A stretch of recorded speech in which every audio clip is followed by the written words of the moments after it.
Welcome back to another episode of Talk Dead to Me, the only Walking Dead podcast with the guts to start at season 10. I'm your host, Johnny Odell. I'm the social media manager for The Walking Dead. Before we get into our guest this week, I just wanted to acknowledge the tragic passing of Chadwick Boseman. This was obviously a shock to everyone, including myself. I think a lot about the kids, especially the black kids and girls who looked up to him, who finally saw someone who looked like them on screen play the superhero. It's got to be an immeasurable loss for everyone. But I hope that, eventually those kids can pick up the torch and carry it into a place where, seeing a black superhero on screen isn't like an anomaly. It's just expected, Representation matters. And Chadwick portrayed every role with such grace and poise. And it was such a delight watching Black Panther, 42, Get On Up, and all his other films. And he's going to be sorely missed. Now, obviously, there's no easy way to transition, but we do have a guest this week, and I'm very excited for you guys to hear the interview. I talked with Rosemary Rodriguez. She is the director of several Walking Dead episodes. You also know her from her work on The Good Wife, Jessica Jones, Law & Order SVU, and so many other projects. She's such a delightful person and has a really crazy background and backstory that I was not expecting, so I hope you guys enjoy listening to it. Without further ado, Rosemary Rodriguez.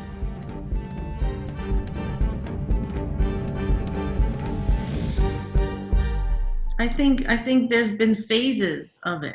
Like in the beginning was a little bit more fear, confusion right away, and then a lot of gratitude. Like, thank God I have a house. Like, I didn't get a house till like only 9 years ago. So I like never wanted a house. I was like a gypsy. I'm always on the road. I'm like got a little shitty apartment, so.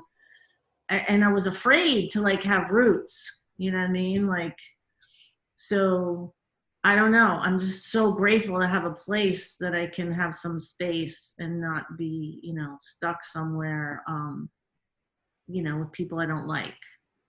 I totally get that. Are you in New York, LA? I'm in LA right now. Nice. Same. I'm in Burbank right now. Nice. Yeah. It's pretty peaceful here. It's peaceful here. I'm like really grateful for the sunshine. It's been, my sister passed away like very unexpectedly in the middle of May. I'm so sorry. That was, but I mean, even that, it was like shocking and it was upsetting, but to have the time to not have to go to work was actually, and to just be and be sad and be experiencing those feelings was actually a gift. And the first time in my life I've experienced something tragic where I got to be in it and walk through it. And so That's been kind of an odd, gift. And then, now just like really diving into being creative and watching great stuff, lots of movies, lots of series, and interacting with people on social media is always fun, especially Walking Dead people. Like, gives me. You're so good at it. It's an immense amount of gratitude to share passion with somebody, with other people that you don't know, but at least you're like, yeah, they get it. They're like, it gives me like hope for the future in a way. I know that sounds corny, but it's actually true. All right, so let's get into your background a little bit. You grew up in New Hampshire, right? Yeah, how'd you know that? I just, my research, just, crack research team here, population me.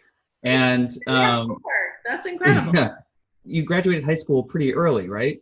I did. Wow. Yeah, and then worked on a factory? I did. Oh my God, that's crazy. Yeah.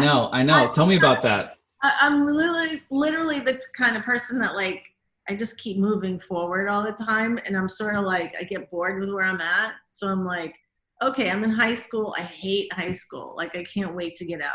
And so I graduate early and then I go work in a factory.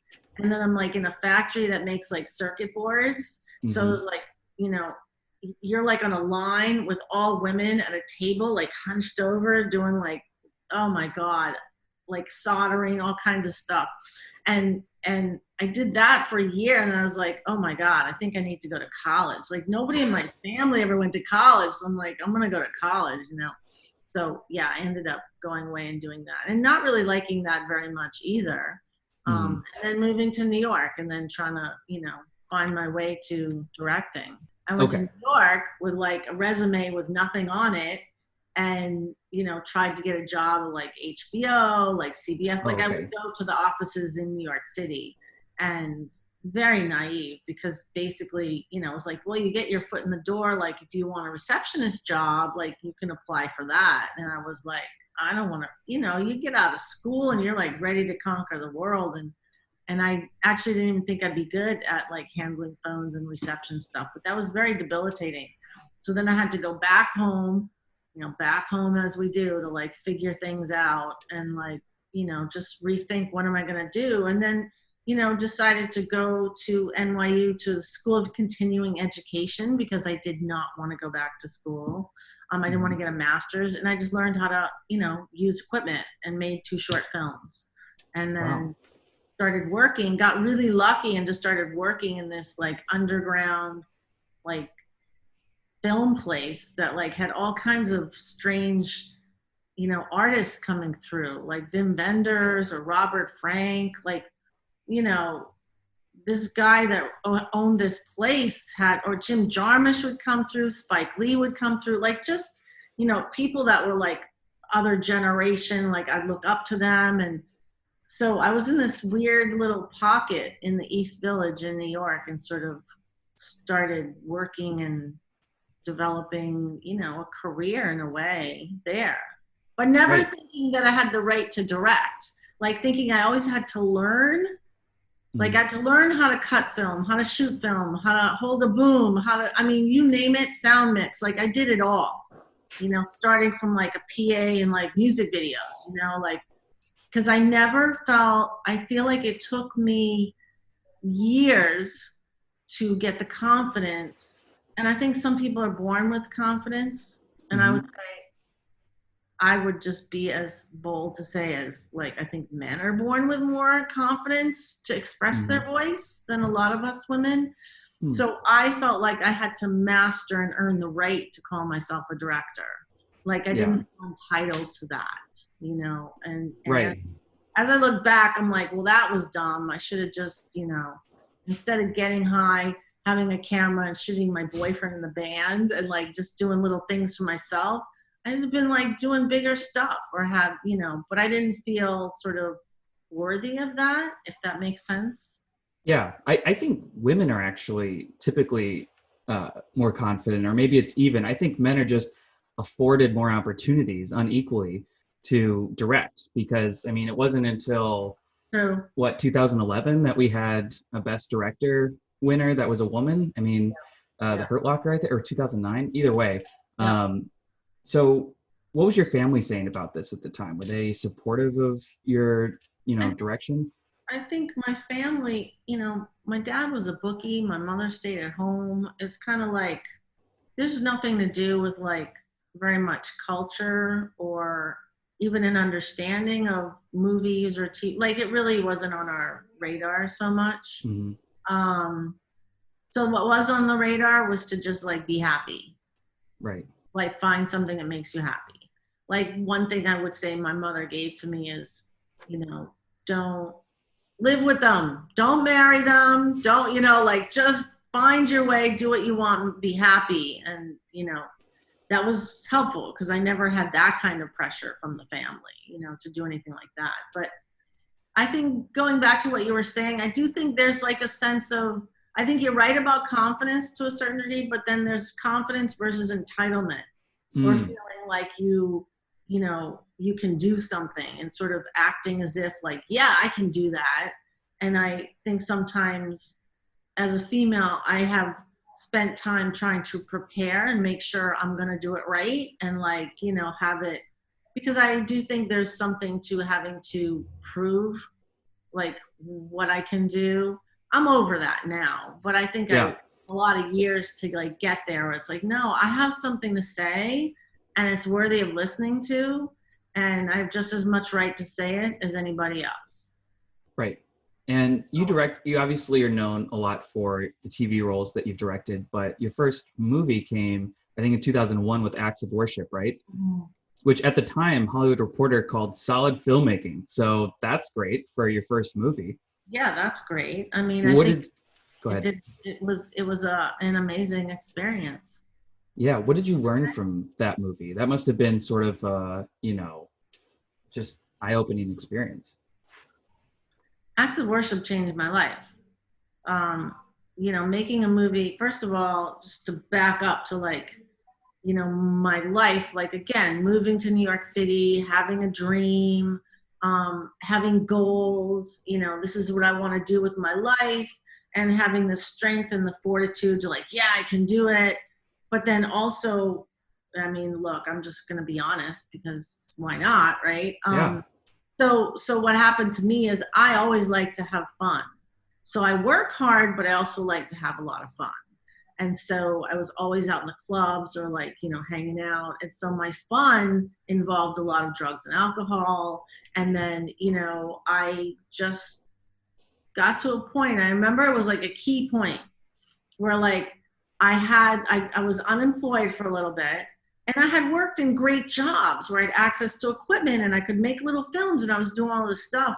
And then I got to a point where I was just having a little too much fun. And again, I have the boyfriend in the band and we're hanging out 24/7 and it's all romantic and it's New York City and it's so much fun. And I'm unemployed and I start getting unemployment, right? And then I remember getting a job offer, and I think this was a little key turning point for me where I got this job offer. And it was a good opportunity. And I was basically no, I don't think so. I wanted my free time to have fun and collect unemployment. And I felt I had arrived at that point. I'm just I'm getting by on paying hardly any rent and I'm getting high and I'm having fun. And I got a boyfriend and that's sexy. And the band it's all, and, I just kept going on that trajectory until, for a few years actually, until I really kind of wrecked my life, Really? a major crash. Yeah. How did you recover from that?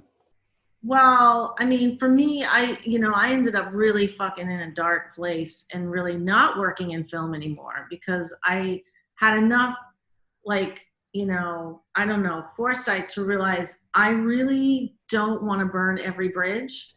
So I'm going to go wait tables where I know I can get on a merry-go-round of getting cash and so I did that, and then eventually couldn't even handle that type of work, and because I was losing jobs for spending too much time in the bathroom, because I was throwing my life away and self-destructing. So then I became homeless, dude. I was 3 years living like a cockroach, really in a dark hole. And really struggling to survive. And, I can't even explain to you, I just got a second chance to get my crap together. And I ended up, having another second chance at life. And literally ended up in an emergency room. And that was sort of my wake up call to I'm actually going to die. So I'm actually don't want to die. And then getting to the other side of that is wait, I just lived this crazy thing that I survived.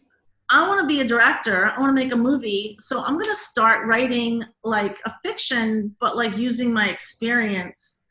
Because of course that changes you when you go through things, and even just having a life and death experience changes how you look at life. So I started writing. I kept a little notebook, not much different than this, a little notebook next to my bed. And I wrote down every paycheck I made. And I was doing stuff like catering and anything I could do. And when I got enough money together, cash, it took me almost 8 years. I got enough money to get the movie shot myself. Because at the same time, I started writing a script. I was sending it out to production companies, getting no for an answer because I hadn't really done anything narrative. And like you said, the opportunities weren't there, and I would get good response on the script, but it's too dark, and no, you haven't done anything. So I had to save money, and it took me 8 years. So then by the time getting to Sundance, after getting the movie shot and getting to Sundance, that's where I got my confidence, but not till later, because I was at Sundance a scared person, never really having experience in the business at all. But now having a movie that I love that's at Sundance, but I'm still feeling like a piece of shit from how I lived my life. So on one hand, I'm a director. On the other hand, I'm like, don't look at me because I'm really not worthy of being in your presence. You know what I mean? So right. I had to reconcile a lot of that at Sundance on some level. And then the next couple of years, work on that, like how to be a person that you can hold your head high when you feel like an outsider in a business that's very inside.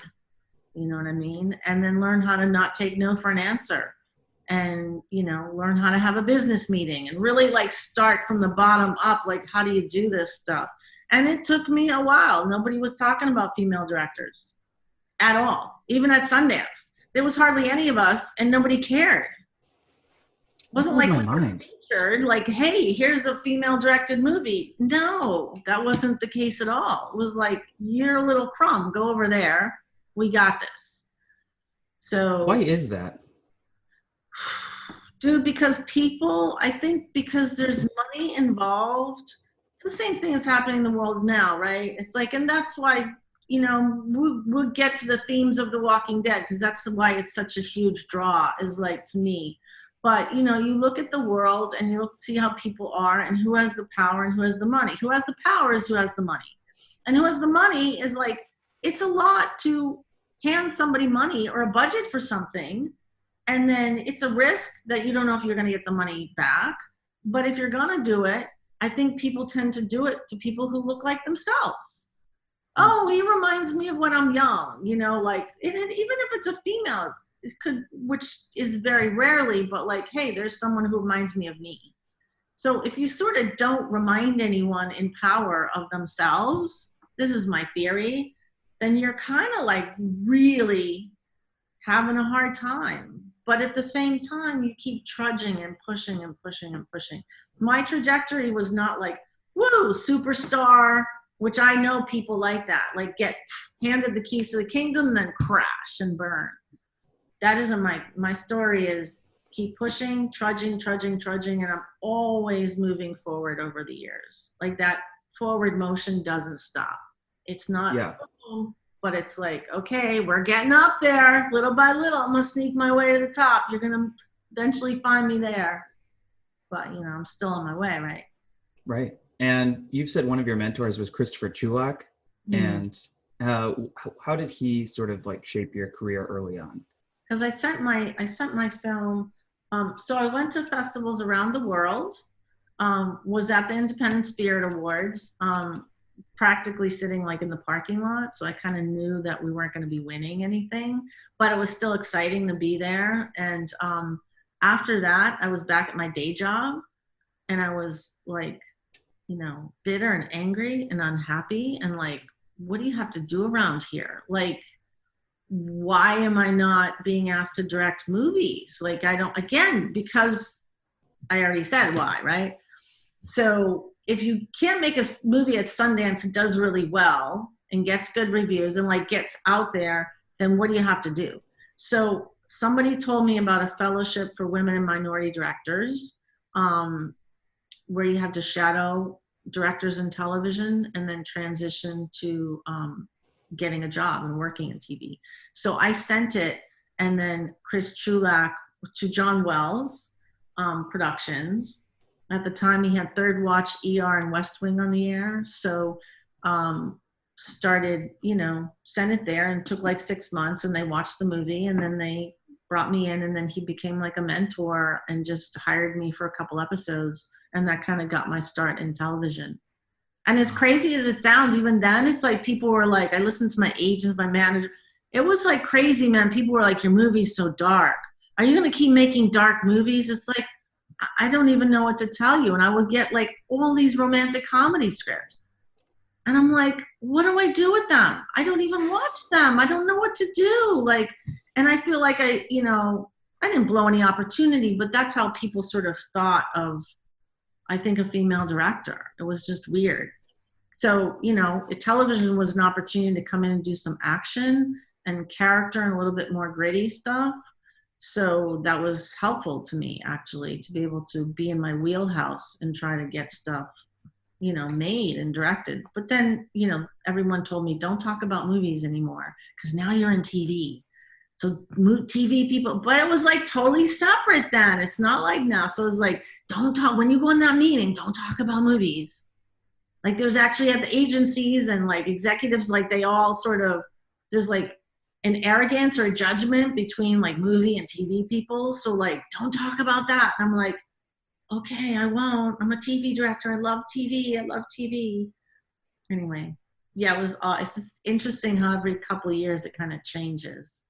Yeah, and that was in the 2000s, which isn't long ago, and some of that's still going on today. Yeah. One of my favorite things, we'll get into Walking Dead in a second, but one of my favorite things about Angela Kane, that now that she's taken over as showrunner, is she's using even more female directors, writers, etc.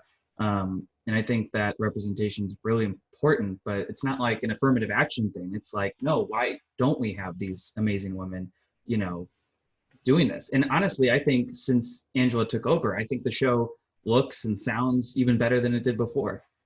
Agreed. I mean, I think it was a good time to have someone new come in, and I think it was great to have other shows like Fear like sort of go in also, and because I think Scott is like genius. I mean, I think he's so smart, but Angela just brought this other layer of like excitement and like something fresh. And I think it's really smart to like bring in other people because the characters on Walking Dead they've always been diverse. Right. Like just representing different people from different places. And so why would you not have a writer's room that reflected that? Mm-hmm. You know what I mean? Once you bring that element in, then all of a sudden everyone's popping even more. And at the same time, it parallels like the world changing as well, which is great. It's just more, it's proof that you can expand and be inclusive and have things richer and more interesting and still be super relatable. Like, it's just proof. I love The Walking Dead because it's so much that. It's just so much about life. And it's so much about what's right with life and in our business, and what it's like an example of what I just said. It's like, dude, it's at the end of the day, we're all one. Yeah. People call it like a zombie show, but they're missing the point that it's more of a show about humans and how they interact when they're up against the wall. There just happens to be zombies involved. I mean, sometimes it's kind of like a soap opera, I mean, it's very dramatic. It's very much about relationships. So very much so. I mean, it's very much about an inner journey too, right? Like you think it's this outer journey. It's not. It's about an inner journey. And also, I think, I always feel like when people say that to me, like, oh, it's a zombie. It's like, no, it's as if you're having this like amazing picnic and like a fly comes around. You're just like, oh, get rid of the fly so you can keep enjoying that picnic. You know what I mean? And the zombies are just the flies. They just come and go. But it's like what you do to each other and how you treat each other, the humans that's what's intriguing and compelling. Right. I'm very familiar with your work outside of Walking Dead, and I love your work on Jessica Jones and Good Wife and all sorts of projects you've worked on. I'm wondering, like, what's it like to come into a show that, there's like a different director each episode? Like, how much homework do you do to prep when you get booked on a new show? Well, that's why I was impressed with your homework, because I do a lot of homework too. I mean, I try to watch, if not all of the series, then as much as possible. Because I made a movie first, I think there's been certain challenges for me in television as far as like, I feel like it's once I'm out of prep and I have the script and I've asked all the questions I need to, then it's sort of my vision that I'm like working on, you know what I mean? And my story and my episode. So every episode to me is like a little movie. So there are many times where there's like, there's movie references or, themes that like I can recall a movie and then sort of look at the movie and sort of try to, not mimic, but like use that movie as influence and sometimes take shots from that movie or like a certain look or, I remember doing this show called Without a Trace, and it was very formulaic. again, that's what was on, was like the hot thing, was like the procedural things like Law and Order. So I found myself in that world that I can't really watch them, but so I'm going into that, and the show had been on for a few years, because when you start directing television, you also get relegated, not today, but like mostly you get relegated to shows that have been on for a while. So you can't really fuck it up because everybody knows what they're doing, right? So it speaks to what you're saying, like people already are doing their thing. So, but I would go in there and I'm like, oh, I had this crazy script that didn't make much sense. The FBI is looking for this woman who's pregnant and she's HIV and she turns into, AIDS. Her diagnosis goes further and she goes missing, and she finds her like father who can't speak. He can only blink, and he's in in a nursing. It just all this really melodramatic stuff. So I'm like, what do I do with this? Great, just like make Rosemary's Baby. Let's watch Rosemary's Baby again. Let's turn into a little horror episode where she's losing her mind, and like everyone jumps on board, because the gift of television too, and movies, but you're working with people that everyone's an artist that you're working with. Like everyone's an artist. And so you get to work with all these artists, and you're like, you talk about Rosemary's Baby, and all of a sudden you've got like a little amulet, like Ruth Gordon wore, and you've got, like curtains going up that sort of can have the lighting in this certain scene that, the DP is like, yeah, let's get that kind of lighting in that scene. And, wardrobe gets on and everyone jumps on and they all get excited. Now we're making Rosemary's Baby. So that's what I have to say when people think like, oh, you're just doing what has been done. What are you really doing? I mean, I've never done this job for a paycheck. So I'm blessed enough to understand the principle that if you do what you love, the money will come. And I don't care what that is, but I really believe that if you want to be a gardener and you're the best gardener you can be, you do it because you love flowers and you love the earth. So then you will get jobs. That's how it works. So that's how I've treated television since the first few, when I actually had to earn a living, Yeah. It's like a double entendre, because it was, your baby as well, Rosemary's Baby. So it works on two levels. For that joke my whole life. I know. I'm sorry. Okay. But I had to. It was right there. You have to grab the fruit. Been a while. Yeah. I'm also curious, like, how you would define your style. Like, how would someone know that it's a Rosemary Rodriguez direction? Yeah, that's interesting, because it kind of evolved a little bit, but I would say that that's the challenge in television, right? It's to sort of try to find a way to leave like my mark or make it. I would say in general it would be visually, it would be, I love super wide shots, which don't always make it in the show, but I shoot them like really, really wide, and then really, really tight shots.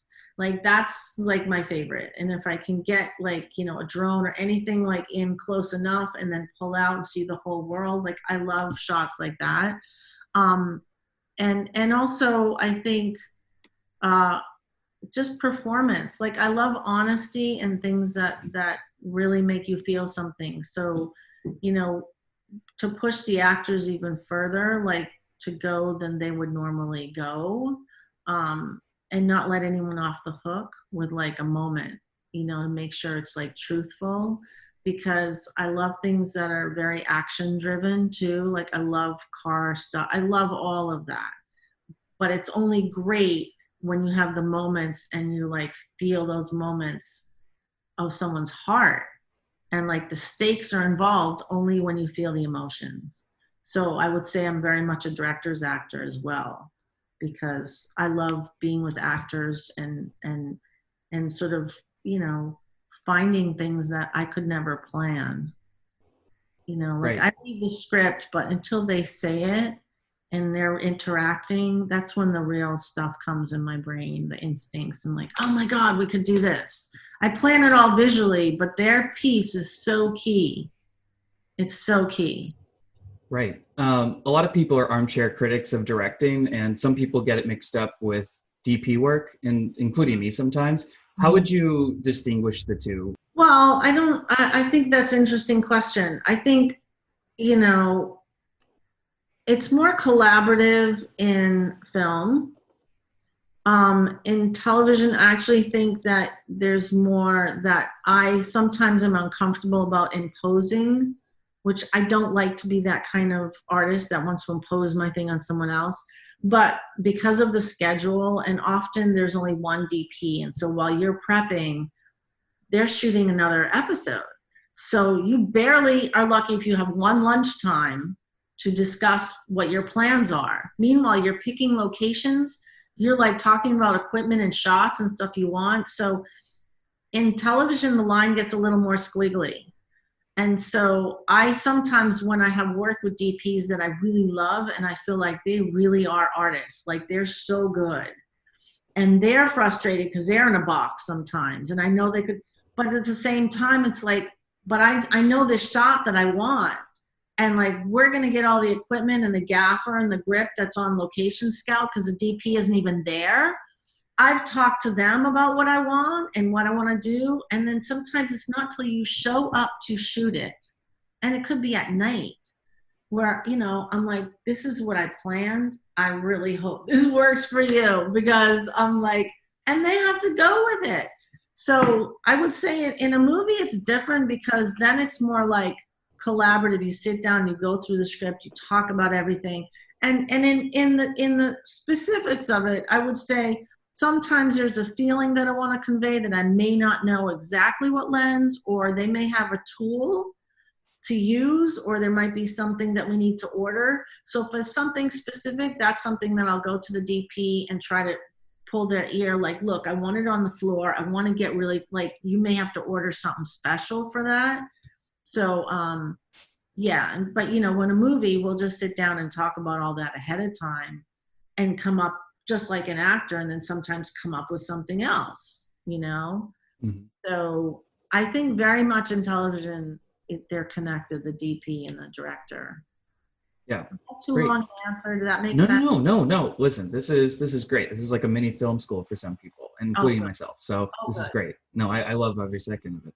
Okay. So you've directed 3 episodes of The Walking Dead, Sing Me a Song, The Damned, and The Obliged, I believe, from season 7, 8, and 9. For season 7, when you first got Sing Me a Song, how do you get approached by The Walking Dead to direct that? Oh my God. So much fun. So The Good Wife, I worked with Jeffrey Dean Morgan. We had like the best time. I mean, that show was, I did 18 episodes of that show. So that show was like my heart, my family, like Juliana Margulies is like the doll of all dolls. Like the female version of Andy Lincoln, you know what I mean? Yeah.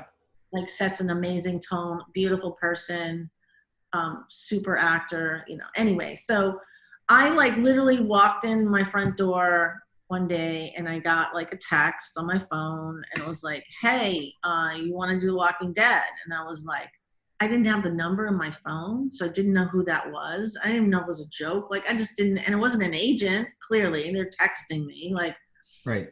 So my husband was in the kitchen and I was like, Nestor, somebody just asked me if I want to do The Walking Dead, but I don't know who it is. I don't even know if this is real.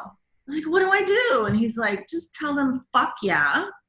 And then say, excuse me, but who is this? So I literally texted that, fuck yeah, who is this? And it was Jeffrey Dean Morgan. I'm like totally like embarrassed that I didn't have his number in my phone. And I was like, oh shit. Then I just like called him and I was like, what's up? Of course I do. Like, love that show. And so he had just been hired to do Negan. And he was like, I'm going to meet Gimple like in, you know, a couple hours or something. So I just thought of you and I'll put your name out there. And it was like the next day I was on the phone with Scott Gimple and, you know, that was that. I was just like, oh my God, that's, you know, that's when you work with good people who are loyal, who want to work with you again. It's such a gift, you know, actors can do that. Like, so that's how I got in. And then I got this, then when I talked to Scott and he was like, I'm thinking I'm going to give you this episode that like, it's the episode that I've been waiting like the whole series for that episode. And I was like, oh, Oh my God. Like I was so petrified after that. I can't even tell you the amount of fear that came. Cause I'm like, how am I going to live up to Scott Gimble's vision of what he has in his mind? Yeah, no pressure. Thanks, Scott. Oh my God. Really? I felt so, I mean, first of all, it's The Walking Dead. And then it's like, oh my God, Negan. And yeah, I did feel a lot of pressure about that. But it was great. It was like amazing. I got there when it finally came that was months before going. And then when I finally got there and I parked my car and I had like the little sign with the Walking Dead director, sign on it. I was like, my heart's beating and I would go into the building.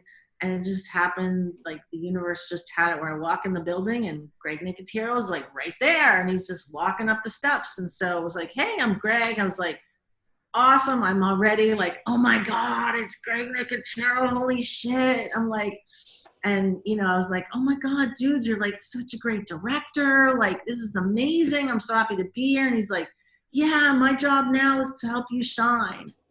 And literally, that's one of the first words out of his mouth. And I was like, who is this guy? Like, oh my God, really? Nobody ever says that, ever. It's like their show and they don't want you to shine because they want to shine on their own show. And if you shine, they may not even like you around. And here's this guy on this great show who's super talented artist telling me, I'm going to help you. I was like, oh my God. So yeah, it was just like amazing. They're really an amazing group of people. Like amazing. That episode is actually taken from one of my favorite comic moments. And I think it was, did you read any of the comics to prepare? Or I guess the script was already done. Yes, no. Well, the script was done, but I mean, when I got up to my office also, Greg had put like the comics there and marked the frames, the pages of like exactly, so I wouldn't even have to take time to look for it in there. Like it was marked, ready to go. I was like, oh my God. Were they like, we definitely need this shot of like Carl on this side, Negan on this side? Or was it just like, this is the theme we're going for? It was the theme they're going for. And then it was up to me to sort of like look through it and figure out in the whole sequence, right? From in the truck, like all through the whole thing, like what shots I could actually mimic exactly and which ones not. Like, but clearly like the eye with the gun, like there's certain dramatic, more graphic images. The reveal of Negan's lair, if you will, not his lair, but like the whole world. That was the first reveal in that episode. So that was trying to get that right. But again, it's like you have the location and you have visual effects and you have certain equipment to use and certain angles and things you can't see because you're in a different world than The Walking Dead. You're creating it, right? So then you can't get exactly the same angle on the building that's in the comics. So you have to find a way to like make it. So it's all negotiating those moments of like, what can I create exactly and how can I give this the most impact? So you can take the comic and sort of see, what's there and what's not there. But even down to like, nobody would say this, but like for me, like there's a base in the comics between Carl and Negan. And I'm like, they had something on there when I first went through. I'm like, no, I want that base. Like that's the only thing besides them in there, the table and that. I want a base like that because that was important to me. Just set up the profiling thing. And then of course I can cover it the way I want. But yeah, it's fun to do that because it's a template, but you get to grow from that template. Do you know what I mean? Yeah. No, I think you did it brilliantly. It looked great. And I think you're really good with close-ups between two characters, whether it's Jessica and her mom or it's with Negan and Carl or Negan and his wives. A lot of fans are still kind of divided on Negan's morality. Sure, he had wives who were, so-called like into it, but some people think that he's pretty unforgivable because these women don't really have a choice. Do you have any kind of like moral opinions on Negan? Yeah, I mean, what I love about the Negan that Jeffrey Dean created versus what I thought he was going to be from the comic is that Jeffrey Dean has a built-in charisma that he brings or that he brought to that role I think more than even any of his other roles. Like he just really brought that charisma. And I feel like that made this character more charisma than in the comics, clearly. Like he's stronger and bigger. And so he makes up for that with that charisma. And I think that's exactly what makes his relationships with everyone, with women, with Rick, with like Carl, like it makes every relationship complicated, all the way to like, you know, Alpha. Like it all gets complicated in the best way, because it's very hard for me. It was very hard for me to hate him, even though I was devastated by what he did at first, you know, like killing Glenn and Abraham. I was devastated by that. I mean, I had to read that and I was like so upset, and it was like months before it aired, and I didn't even tell my husband, because I was like, wow. I don't want to tell anyone like what happened. I can't, right? But also because my husband's a fan too, it's like I'm gonna ruin it. If I tell him, I'm gonna ruin it. So I had to, you know, watch it with him. And then it was just like I had to relive it, that pain all over again, of like, because he was fucked up for a couple days, like literally. So but then you can't help but be drawn into Negan on some level. So in that particular scene with the women, I mean, it's complicated because he's got Carl there. Carl made it interesting, Chandler, because you have a young guy who's never seen women in that setting, who's never, literally never seen women in those kind of dresses. You know, it's like a harem. Yeah, and it's like there's a part of anyone that would walk into that situation and be like, oh, this is kind of cool, like, right? So like to sort of ride that was interesting, but at the same time, you know, to like put Carl in a shot where, you know, like Negan's fucking with like one of the women and threatening her, but he's there looking. So it's all very complex, right? And that's who we are as humans. We're not like straight lines. So, you know, he's a much more interesting villain than like Hannibal Lecter or something to me. Yeah. You know, and very remote. We lost a lot of fans after he killed Glenn and Abraham, which was kind of shocking to me. I get it, but also like he brutally killed Glenn in the comics. I was like, this is, you guys had so much time to know this was going to happen, you know, but I understand. When you I don't also agree with like, obviously, with like not watching something just because something happens that you don't like. I mean, again, and I think that Scott is responsible for this. Like the next season, season 8, right, where they were all like separated for so long, and I think they lost a lot of people between 7 and 8 because you would watch and you were like, where the hell is Daryl? Where is Carol? What is Rick doing? Where is Matt? Like you went such stretches of like everyone on their own. And I thought it was me. I thought it was brilliant because I felt sad. I felt the emptiness. I felt the frustration.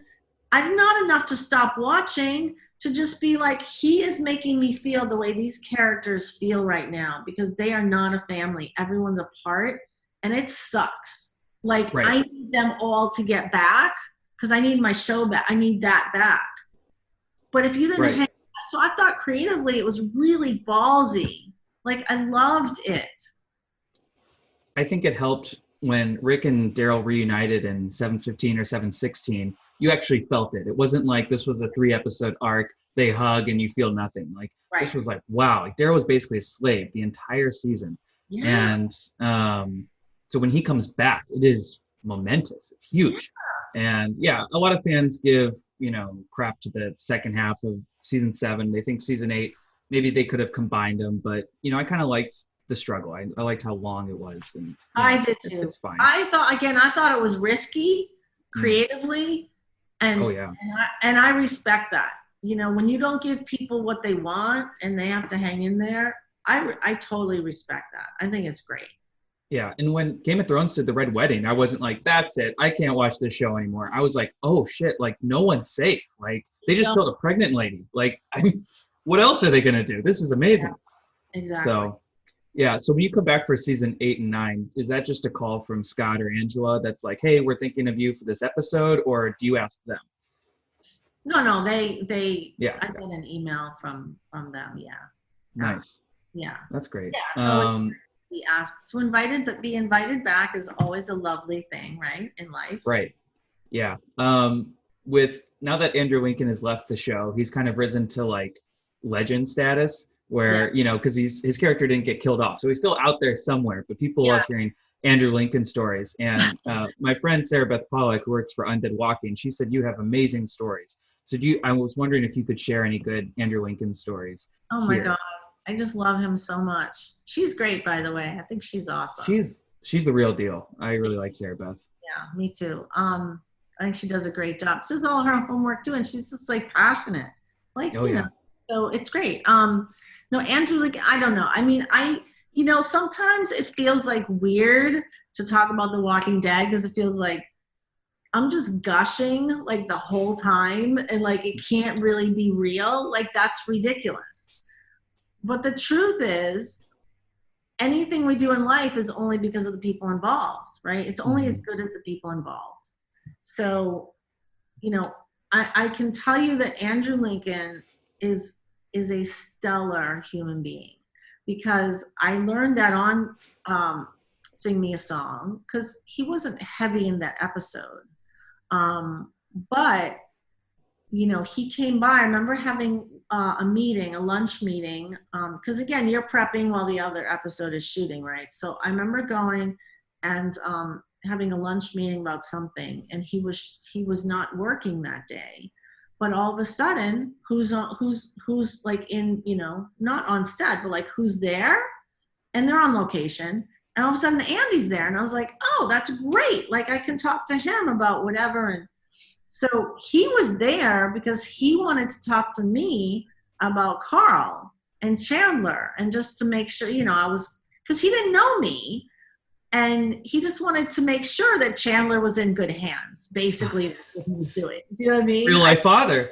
This is a different Sarah. This is a different story than told Sarah. But I don't know. I was really sort of blown away. And so we connected right there because, of course, I just wanted to talk to him, not about his stuff, because his stuff in that episode was it was stuff we didn't need a lot of prep for, right?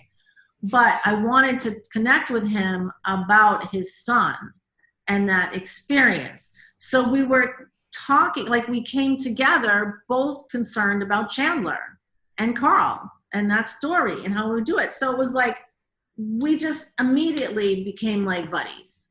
It's like, we both care about somebody else, not just ourselves and what we need to do. So he is that person. And to come out of your way on a day when you're not working. And he lives in Atlanta, it's a drive. It's not like he's right there and it's 5 minutes from his house. Like it was a trip that he made, to talk about it. So other times, I would be on set and shooting and Norman would come by just to check on how somebody else was doing in a scene that they had, because it was their big moment. And he just shows up in his motorcycle and comes just to like hang out at the monitor and like see how's it going. I'm like, I can tell you, I've done a lot of shows. Nobody does that. Nobody does that. Nobody has that level of heart and compassion and care for other people around them. But that's what those actors bring to that show every episode. That's amazing to hear. I mean, after going on for 10 years, almost 11, it's nice to hear that they're not like jaded or anything. They're still excited about a scene and they still are, rooting the other actors on. I think that's awesome. Absolutely. Amazing. Yeah, I have a few questions from Twitter. I asked them this morning if they had anything for you, and we had some good ones. Angel wants to know, she says, I want to be a director. Do you have any advice? Well, I think being a director means that you have to have a story to tell, number one. So you have to have something that you want to say, and then you have such easy tools now to use, hello, iPhone, to make a movie. So you have to go and shoot movies. So you write something. I think it's helpful to be a writer-director. For me, that's what I am. So I think that's helpful to sort of do your own vision. But if you are not a writer and you really can't write, then get with a writer, get somebody who can do a short and start shooting. Because if you shoot even something that's 1 minute long, you will learn something.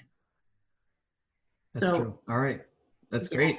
That's fantastic advice. People call themselves directors, but they're not actually directing a movie.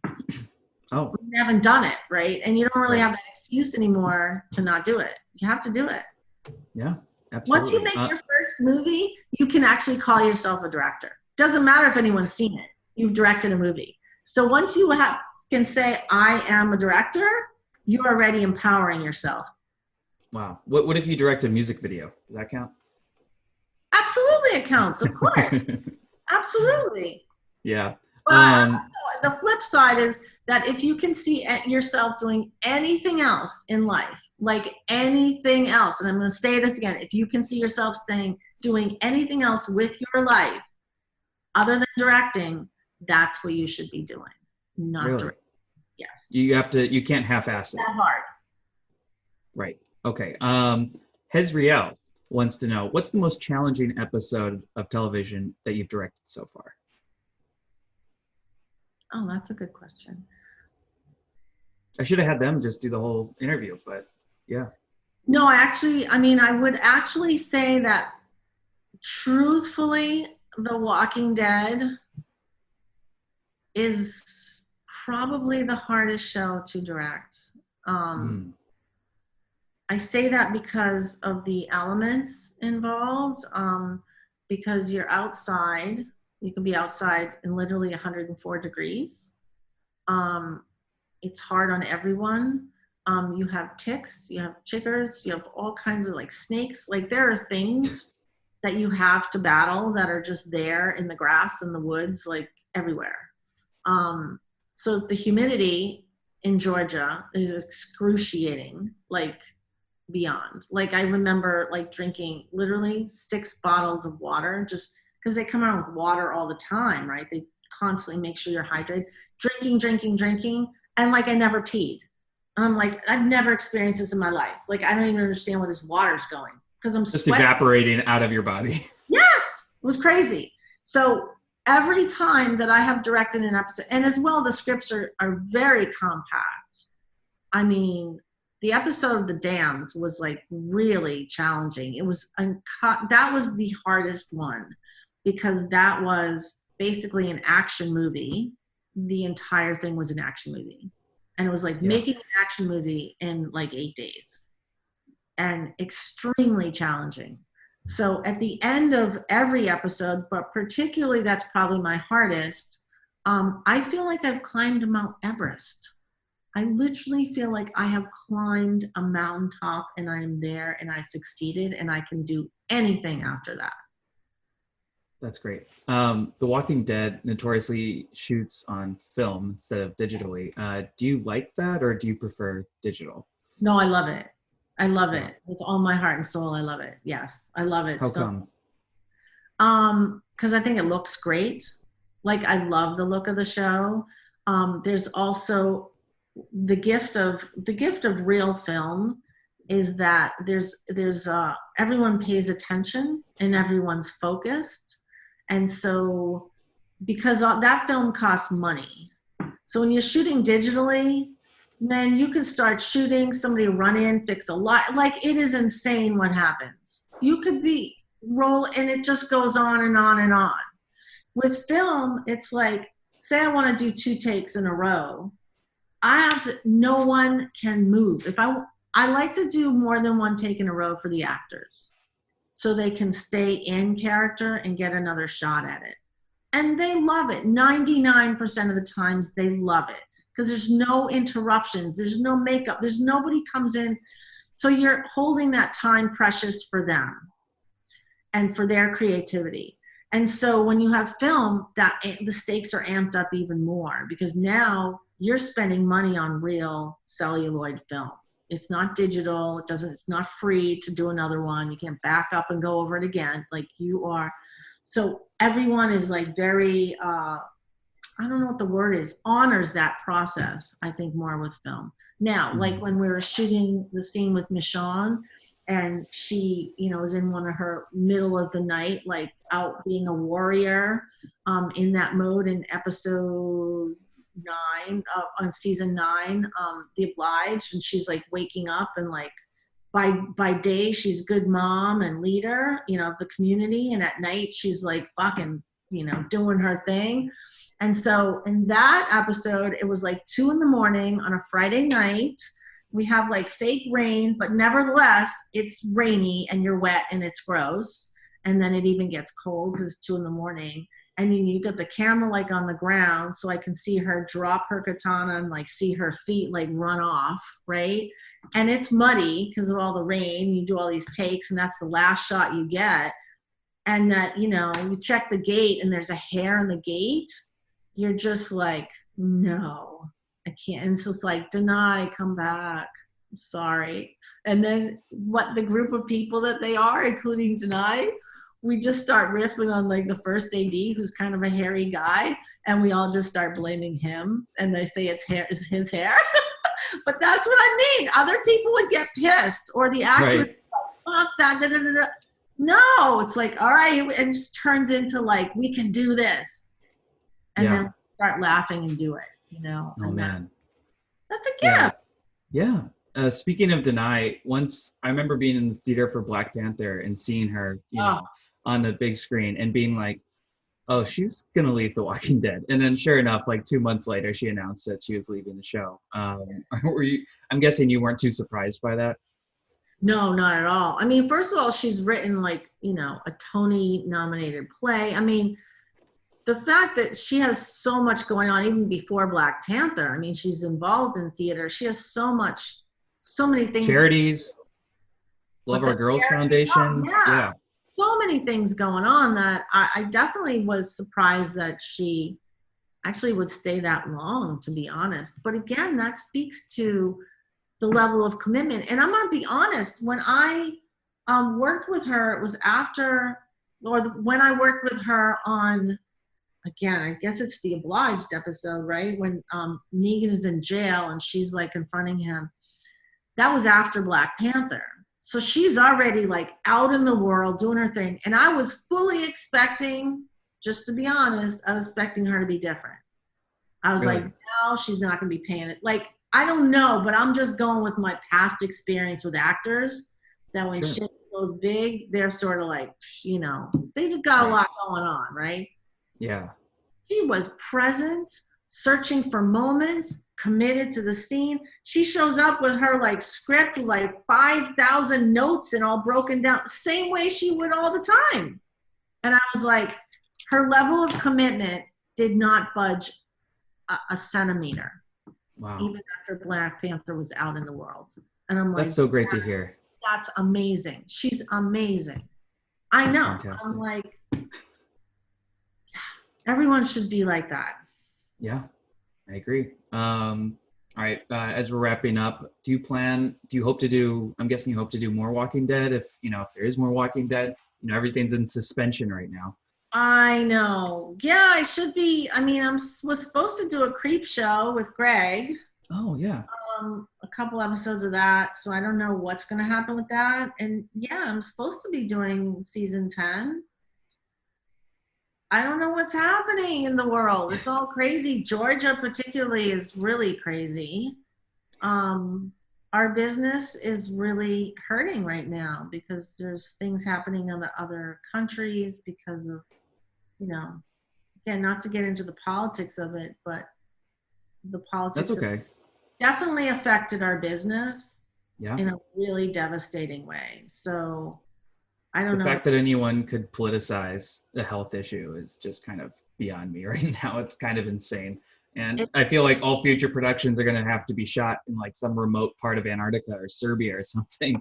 And you're just going to have to make the hilltop look the same. I don't know. Like, it's wild. And also because there are a lot of people in it. So, you have a lot of interaction, but you have a lot of background in that show, more than you would think, but there's walkers, there's a lot of people. So, and there's that's true. People and groups of people. So it's not like you don't usually have that many scenes with just 2 people or something that's maybe doable. Right. But yeah, no, I don't know what's going to happen. I know that I'm going to be watching no matter what happens. Whether I'm directing or not, I will be watching. I will be the diehard fan. Like if it keeps going, I mean, I will be, watching. I will never stop watching. That's great. Well, I think that's a fantastic place to end. And I hope this isn't the last time we talked. I'd love to have you on again sometime because I have a million other questions for you. I know we have episodes to talk about. I know. Another movie to talk about. Movies I'm doing. There's so much to talk about. I'm happy to come back. This is my heart and my life. So. Well, you're a fantastic Twitter follow as well. Also Instagram. So anyone out there, what is your Twitter handle? So is it just Rosemary Rodriguez? Or it's Rosemary Directs, right? Rosemary Directs on Twitter and on Instagram, yeah. I'm definitely... Yes, everyone follow her up.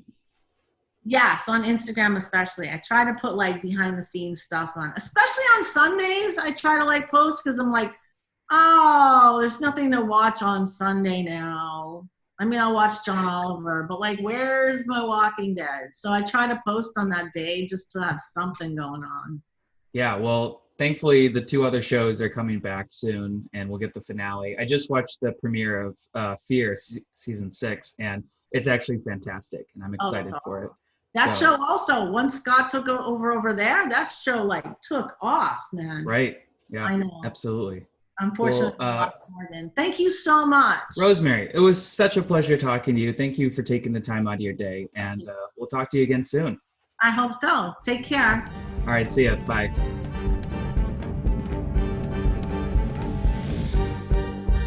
All right, that was my interview with Rosemary Rodriguez. Didn't I tell you guys she was going to be amazing? I mean, I would never lie to you, honestly. Next week, we are going to have Amanda Stonall. She used to be the Walking Dead social media manager on the AMC side. So it's going to be fun to exchange notes with her and see how our jobs kind of intersected and how they were different. And I think it'll be a really interesting conversation. So look forward to that. Until then, check out our YouTube page. We post a lot of the video highlights from these interviews, so you can check out a lot of those. Again, it's just been such an unrelenting year, and obviously all our thoughts and condolences go out to Chadwick Boseman's family and all the fans that loved him.